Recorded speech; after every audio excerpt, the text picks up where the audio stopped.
Hey everyone!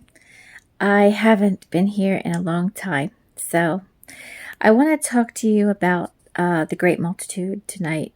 Just that subject. It's been a subject I covered in my other videos, but I just want to focus on this tonight. A lot of people think that the great multitude is those that are beheaded in the tribulation, are killed for Jesus in the tribulation. And that is impossible. It has to be the church. And I'm going to show you why. So the great multitude is at the sixth seal. And I'm guessing, I don't know. This is just, my thoughts. I'm guessing that the reason that past teachers, as they were trying to interpret the book of Revelation and teach it to us, I'm guessing that they were thinking, okay, they have to fit the seals into the tribulation. And so if we believe the rapture is before the tribulation, then this group of people can't be the church, is what I'm guessing they were thinking. So then they were trying to, because I went through the same process as I was years ago, but as I was really seeking to interpret this book, I went through that same process, until I realized, why do the seals have to be in the tribulation, right? And we see that the book of Revelation goes far beyond the tribulation, right? It goes into the millennial kingdom. It goes past the millennial kingdom.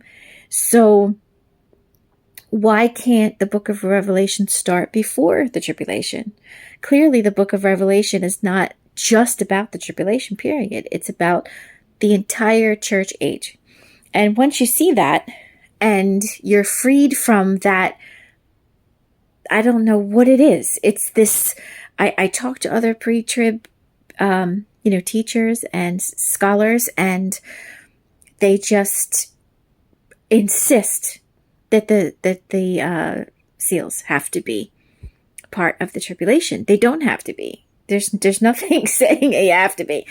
The tribulation can start with the trumpets, and I'm going to show you why that totally makes more sense and everything fits like clockwork. Just like, oh, it just fits, when you see that. So, first of all, I want to point out the verse in Revelation 20. It says clearly in Revelation 20 that those that were beheaded for Christ their bodies rise after Armageddon, after Satan is bound. Then John sees their bodies. Those that were beheaded for Christ, he says their bodies rose. So we follow in chapter 19, it shows us being the bride of Christ, and it shows us following Jesus to Armageddon on white horses. So we are already in heaven. We already have our glorified bodies in heaven, and we're already married. It calls us wife at that point in Revelation chapter 19. And then we follow Jesus to Armageddon on white horses. So if we're already in our glorified bodies, that means we already changed in the clouds. So Thessalonians 4:17 and Corinthians 15:52 already happened. We rose, our bodies were changed, we're in heaven, and we follow Jesus on white horses to Armageddon. So if after Armageddon and after Satan throws the false prophet and the Antichrist into the lake of fire, and then there's a large chain, and he binds up Satan for 1,000 years. Then it says John sees those that were beheaded for Christ, their bodies rise. And they join us because they now have glorified bodies, and they're going to rule and reign 1,000 years with Christ and us, because we're already in our glorified bodies with Jesus already there. And then they rise and they join us. So the tribulation saints are not part of the bride. They rise and they will rule and reign with us, but they're not part of the bride because we're already married at that point. We're already married and we follow Jesus to Armageddon. They rise after Armageddon. So that means that the great multitude that is shown at the fifth seal can't be them, because the great multitude has bodies in heaven. So if the great multitude, I'm trying to fix my hair, I don't like it, sorry. If the great multitude has bodies, because they have robes and they have crowns, if they have bodies in heaven, then it can't be those that were the tribulation saints, because their bodies don't rise until after Armageddon, and their bodies only rise on earth. Our bodies rise in the air and change in the clouds, and then we go to heaven, and we are in heaven for 7 years until we follow Jesus back to his second coming. And that is the only time that bodies, glorified bodies, are up in heaven. Because once we follow Jesus down, we stay. We stay. Nobody goes back up. So the only time, that there's bodies in heaven is the raptured church and the resurrected church. When we follow Jesus back down behind him to his second coming, we stay there 1,000 years, but then heaven comes down. We don't even go back up after the 1,000 years. Heaven comes down then to earth. And God makes a new heaven and new earth and all of that. But so there's never a time again where somebody goes up and there's bodies in heaven. So the only time that it's possible for bodies, glorified bodies, to be in heaven is the raptured church. And it has to be prior to the tribulation, because those that were killed during the tribulation for Christ, their bodies do not rise until after Armageddon. Do you see my logic here? So that means that the rapture has to happen prior to the tribulation, but that the great multitude cannot be the tribulation saints. It has to be the church. And if that's the case, then the rapture happens at the fifth seal. We see that there is souls under the altar that have been waiting. Okay, waiting. They're longing and waiting to be avenged. So they've been there centuries. These are the martyrs from all time that have died, because our souls go right to heaven. And I'm going to do a video on that, because some people think our souls don't go to heaven when we die. And I'm like, what? Like, our souls go to Jesus now, since Jesus died. Before that, I'm going to make that a whole nother video. But before that, they went to Hades. But since Jesus died, our souls go right to Jesus. So the souls are in heaven, and the martyrs have a special place under the altar because, they died for Jesus, right? But they're just souls, and it specifically says souls. But then the seal opens, and there's an event that happens that causes them to get robes. So clearly, if they're getting robes, they're getting their bodies here, right? Before this, they were there centuries. There was no event that gave them a robe. Now, at this seal, they're getting a robe. Okay? So this is a huge event. This is the rapture. This is the resurrection. The bodies rise out of the graves, and they meet the Lord in the air. And their souls meet their bodies in the air and turn incorruptible. Then we which are alive and remain, we go up, because we already are in our bodies. Their bodies rise out of the grave first, right? There's all these molecules from all over the place that are going to come together and their body go up, and their bodies turn incorruptible, and they meet their souls in the clouds. Then we which are alive and remain go up. And this all happens in a twinkling of an eye, it says, right? Just like that, it happens. So then we're all in the clouds in our glorified bodies. And then we go to heaven, and we have our wedding feast with Jesus in heaven. And we know this because in chapter 19, it calls us wife, and it says that, it talks again about the wedding of the Lamb, and it says that we follow Jesus on white horses to Armageddon. And so this is the resurrected church. Now, a lot of past scholars explain this away by saying, well, the seals are like a sum up of the rest of the tribulation. There is no proof of this. This is just an opinion of a scholar who had to, he was trying to interpret this book and teach it. And this was his logic. And I'm sorry to say, but his logic was wrong. It's just not correct. The rapture does not happen before the seals.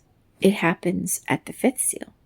And then we see the great multitude at the sixth seal. And then we see the seventh seal open the tribulation.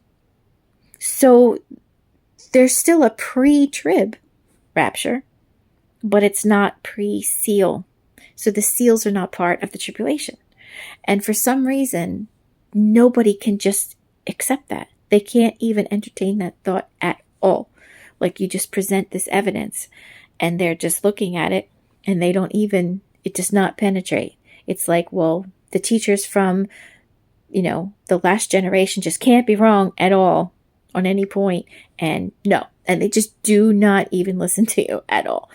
And it's really unfortunate because the closer we get to the time, the more God is revealing to us because, we're seeing more things that just make sense, that fit in. And so people say, well, what are the seals then if they're not judgments? Well, it's clear they're not judgments because if you notice, the trumpets and the bowls are things that the angels are doing to earth. They're like hurling things down to earth, right? To cause events on earth. The angels are causing this at the trumpets and at the bowls. But the four horsemen, there's no angels releasing anything. If you notice, the angels in John are just kind of watching the horse come and events just take place. So they're just watching events on earth. And Jesus said that until he comes, from this time until he comes, it'll be like birth pains. So my opinion, my thoughts are that the horsemen are ages of the church age. And I have another video going into more detail about what they are.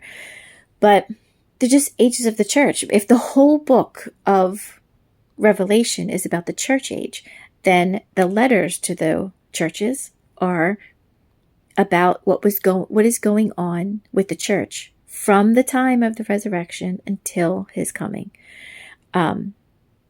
It's kind of like its own little timeline about what's going on with Christians and how we are growing. And the horsemen are what's going on in the world. What's just throughout the church age, just what's going on in the world. And the seals kind of are like, they start with Jesus's resurrection and they end with ours, because the fifth seal, we rise. The sixth seal is when John notices the great multitude, but I think we all rise. The resurrection is the fifth seal when the souls get their bodies, right? Then we have the whole multitude that's there, and John is the angel kind of calls it to John's attention. The angel is like, who are these people? Like, you haven't written this down. Like, they wanted this written down. But the sixth seal is really about sealing the 144,000 before the start of the tribulation. And then the seventh seal opens the tribulation. I mean, that's just what happens, right? So we have two clear events. A lot of people think that Matthew 24 is also about the rapture.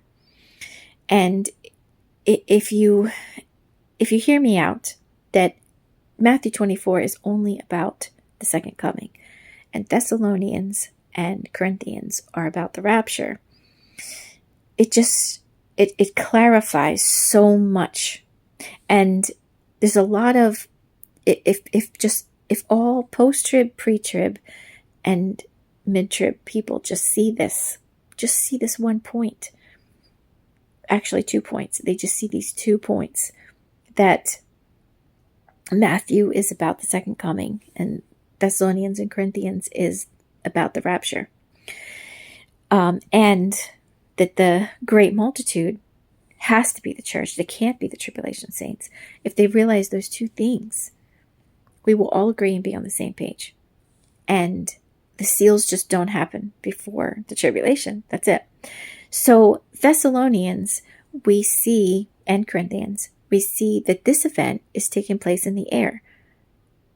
It's completely in the air. Jesus isn't coming down. He's calling us up.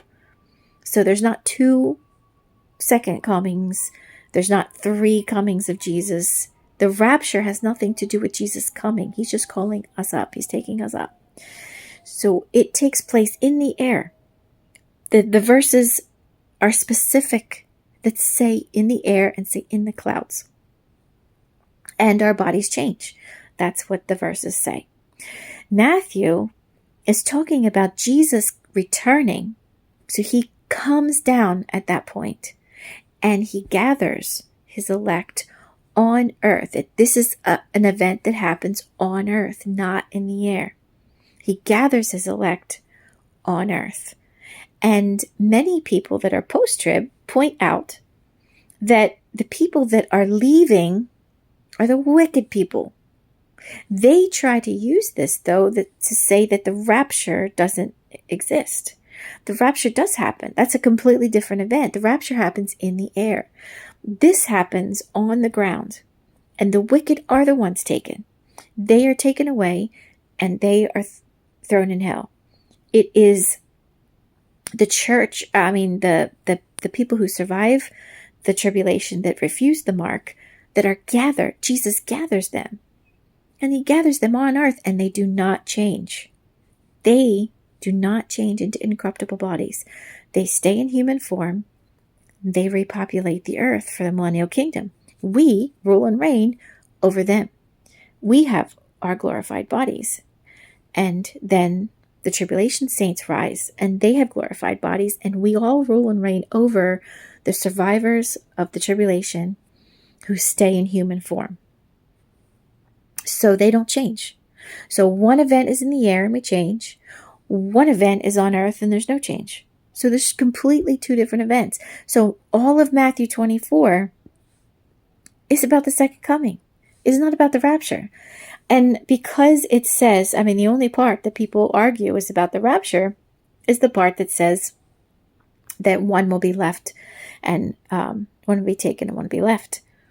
And the post-trib point out that has to be the wicked people that are taken, not the good people. And I agree. This is not the rapture. This is the second coming. We are already behind Jesus.